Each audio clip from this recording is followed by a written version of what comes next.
环球大战线深入世界最前线，全球各地的观众朋友，大家好，我是叶思敏。今天节目一开始，我们先欢迎我们的到场来宾陈立伟、孙大千委员。大家好。台大哲学系教授苑举正老师。思敏好，各位观众朋友，大家好。资深媒体人彭华干哥。思敏好，各位晚安。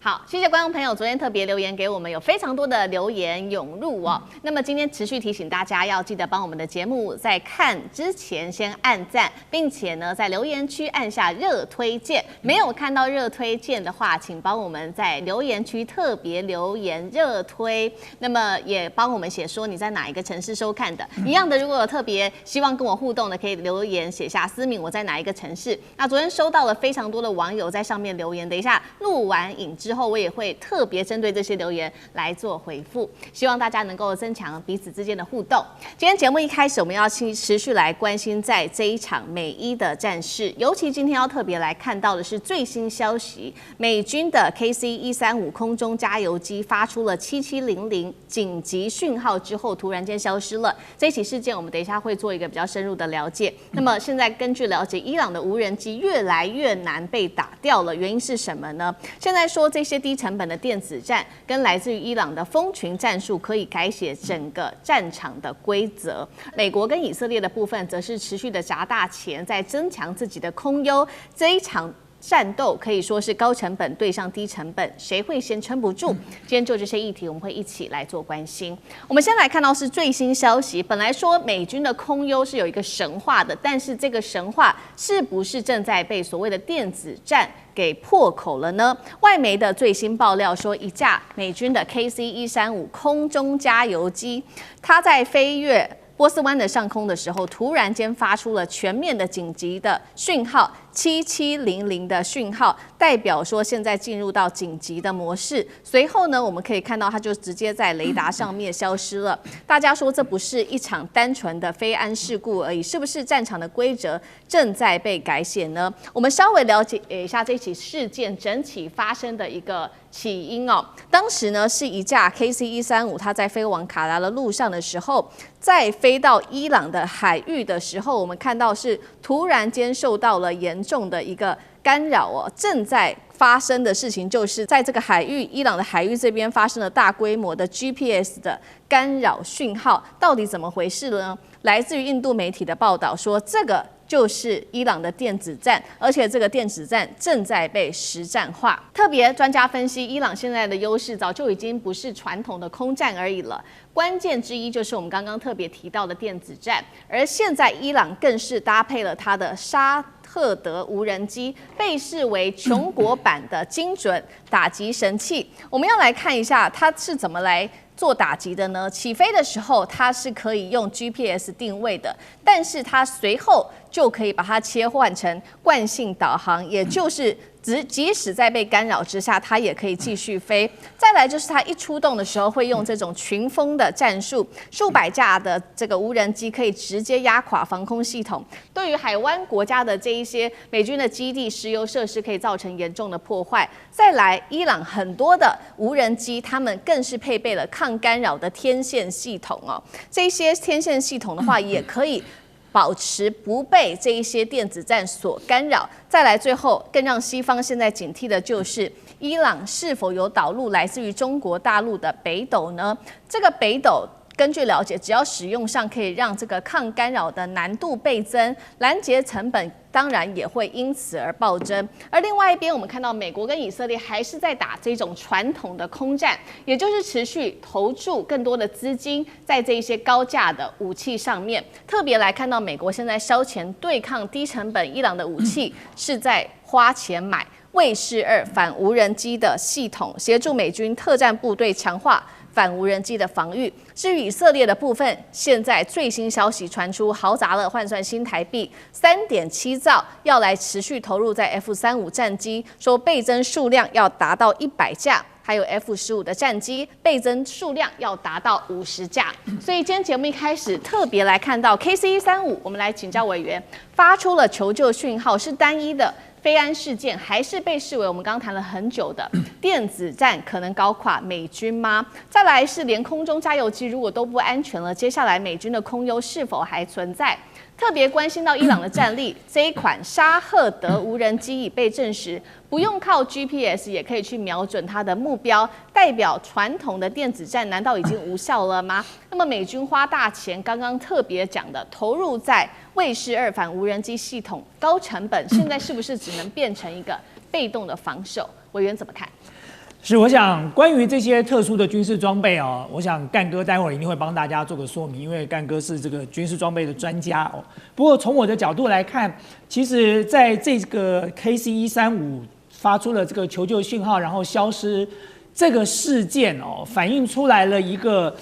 很重要的讯息哦。那么当然，美国跟伊朗到目前为止都没有任何官方的说法哦，到底是什么原因造成了这样的一个状况？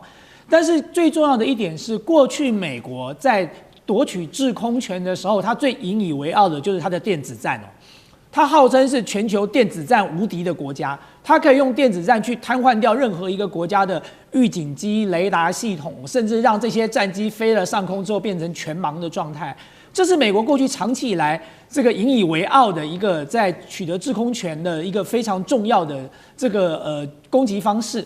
但是没有想到这一次换到他自己的 KC-135变成了一个全盲的状态了，我觉得这才是一个对美国来说是一个最大的警讯哦。那么当然，如果你回溯到过去，你会发现说，伊朗长期就在波斯湾部署了非常大量的叫做陆基电子干扰阵列哦，这种阵列不是要击落这个任何这个空中飞行的飞机，而是要这个有技巧的让这些飞机在飞行的过程当中忽然变成全盲了哦。比如说用电子干扰它的导航跟通讯系统，让它看不见哦。然后或者是说这个用电子攻击这个强行屏蔽它的这个发送机，让它的讯号发送不出去。这些东西都是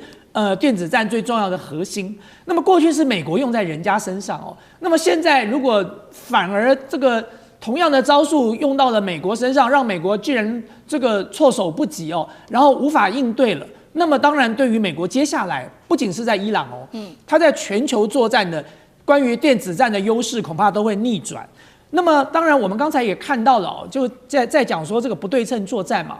那么法赫德这个无人机最重要的一点是它的价格很低廉，它大概是2万到5万美元哦。那么任何一个防空飞弹哦，就比较低阶一点的到高阶一点的，大概都是50万到300-400万美元哦。所以呢，法赫德的这个系统，过去美国去干扰无人机的方式，就是类似我先前讲的，用这个电子战的方式去干扰他们。但是法赫德的优点就是说呢，因为刚才这个思敏跟大家说了嘛，它不是只靠 GPS 的讯号啊，它有惯性导航啊。惯性导航之外，它现在还有引进更新的技术哦，这种就是 AI 的这个识别哦，叫做影像对比啊，我们叫做 DSMAC， 就是它可以边飞边看这个地形，确认它飞行的路径是正确的。那么如果一旦有了这样的一个这个系统植入的话，那么当然所谓的 GPS 就不重要了，因为它等于是自己还可以看地图啊，想办法可以飞到它要飞的地方。那你说美国要用所谓电子战干扰就不是这么容易，那你更不要讲说如果有北斗卫星帮助哦，就北斗卫星帮助，北斗卫星跟 GPS 两个人的频谱是不一样的，所以如果再加入了北斗卫星的话，变成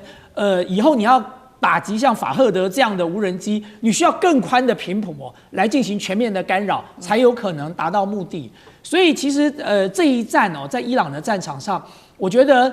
全世界各国都在看美国的军力的消长。那么当然对中国大陆跟俄罗斯来说，这是一个最好的观察美军军事装备弱点的机会哦。那么如果接着发展下去，真的如同我们预料的，这件事情是因为伊朗的设备而造成了这个伊朗的电子战而造成这样的一个状况的话，那么美军就接下来就要提高警觉了。少掉了加油机，要长程奔袭就很难，更不要讲在波斯湾的美军基地都已经被攻击了。那么如果再没有再没有所谓的这个加油机来协助，那么接下来美军的这个战斗机也好，或者是这个轰炸机也好，要在这个伊朗的上空这个肆无忌惮的强行进入，那么恐怕就不是一件容易的事情了。对，我们现在聊了很多，都是在讲这个伊朗它的无人机的群蜂饱和攻击，但是其实呢，更重要的是它还透过这个电子战，特别在技术上，委员特别帮我们强调了，除了有惯性导航之外，还有这种 AI 的识别能力。那现在对上美军的这样子的一个传统的空优，是否还仍具备它的空优呢？再来就是 KC-135这个事件，看哥又怎么看？好，那我们看这架 KC-135神秘消失啊。你会觉得很奇怪，为什么？我跟各位讲，它消失的地点就在荷姆兹海峡的上空，等于是在它的中心点。它在那里是不见的，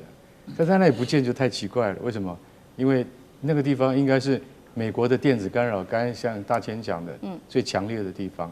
应该是我干扰你，不是你干扰我，所以我怎么会失联？大家要知道7700的意思是什么意思？7700在这个 ICAO 就是这个全球这个国际航空组织里面，它所代表的意义是发生重大危难，但仍然可控。也就是说，不是说我现在马上就要解体了，干嘛？7700代表说我们现在可能有重大医疗危机，有人心脏病发，或是飞机上起火，或者飞机故障，但是我现在努力排除，这个就是飞行员他发出这个讯号的意义。但如果是 hijack 劫机，那的代码叫7500，不一样。那所以在这种情况之下的话，他发出这种讯号，实际上你应该还可以由航管，或者是今天由 CENTCOM， 也就是美国的中央司令部来发出指令，他应该怎么做？你至少要告诉他说，因为他们都有询答器，询答器应该都会收到他们最后的位置。可是到现在为止，事情已经发生快24小时，我们没有任何音讯。然后伊朗革命卫队 RRGC 也没有说这是我们干扰的，因为看得出来不是飞弹攻击，不然的话，它的那个求救代码不是7700的那所以这个又不是，那代表是什么？它从雷达屏幕上面消失，代表说它失去了控制，而且很快，快到你没有办法再发讯了。这是什么意思呢？有没有可能是被飞弹攻击？我觉得可能性不大，但是它遭到电子攻击的可能性比较大。也就像那个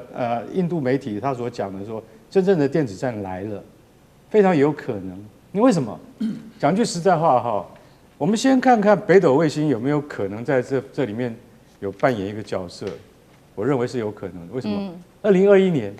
中国跟伊朗建立战略伙伴全面关系的时候，他们就已经把北斗卫星的 know-how 纳入到他们的弹道飞弹系统里面去了。所以你会发现，为什么见证者无人机或者是伊朗的弹道飞弹打过去的时候，有些被干扰，有些竟然打中了卡达的乌代德基地的美军目标？所以奇怪了，你不用 GPS 吗？你如果用 GPS， 你一定会被我们美军的系统干扰。那你用的究竟是什么系统？其实北斗系统在军用的部分是很神秘的，神秘到没有人知道它的频谱。那所以到底是不是在用这个？我告诉你，外人完全不得而知，你不会知道，他不会让你知道。所以在这种情况之下，他如果是用的北斗系统的话，那你就很难去真正的做干扰。这就是一个伊朗被人家捉摸不定的地方。因为像无人机老实讲一句，像他见证者为什么后来会这么的，就是 Shahed 法赫德这种无人机，为什么他会这么的有效的原因，就是他其实老实讲一句，他就关掉了 GPS。美国有个专家就说，如果你不要被干扰的话，你就干脆不要用 GPS。那不可能，连交战国双方都必须要用 GPS， 因为那个不管是战机或者是海上的船的航行，或者是一般生活，都要用到 GPS， 不可能不用 GPS 嘛。可是见证者无人机它可以不用 GPS， 它用惯性导航，虽然造成了攻击的精度比较差，但是它到最后阶段它还会再打开 GPS。这就是说，在这个他们的无人机的运用上面，一种可能性就是他们用了北斗系统，你不为人知的。第二个，他们使用了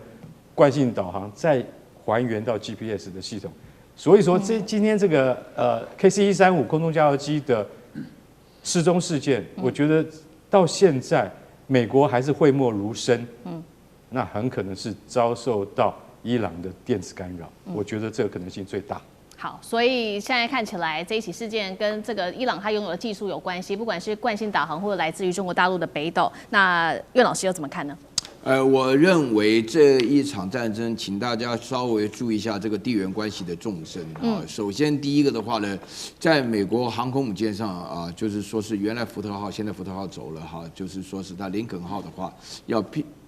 要离开1000公里以外的话呢，避免被伊朗的弹道打到的时候呢，在这种情况下，对于伊朗要构成真正的威胁，那就是要长程奔袭啊。那么这种过程当中的话，长程奔袭这1000公里来来回回，那以 F-35的战机来讲，它可能要加油2次，所以这里面出现的加油机不但有加油机，还有专门给加油机加油的加油机。那在这种情况之下的话呢，就这场战争，大家听到我们在这个节目中强调被伊朗打掉的美国加油机有多少次？以色列过来也要加油机啊，以色列用的也是美国 F-35啊。你在这种情况下的话，加油机是他们一个取得空中优势一个重要的机构。那如果说美国对于伊朗的空中优势不能够进行攻击，同时地面上又不敢登陆的话呢，那基本上的话呢，伊朗现在做的事情就是要增加大家有这种战争持续的感觉，因为只要战争持续的感觉的话呢，对伊朗有3方面的好处。第一个可以激励民心士气，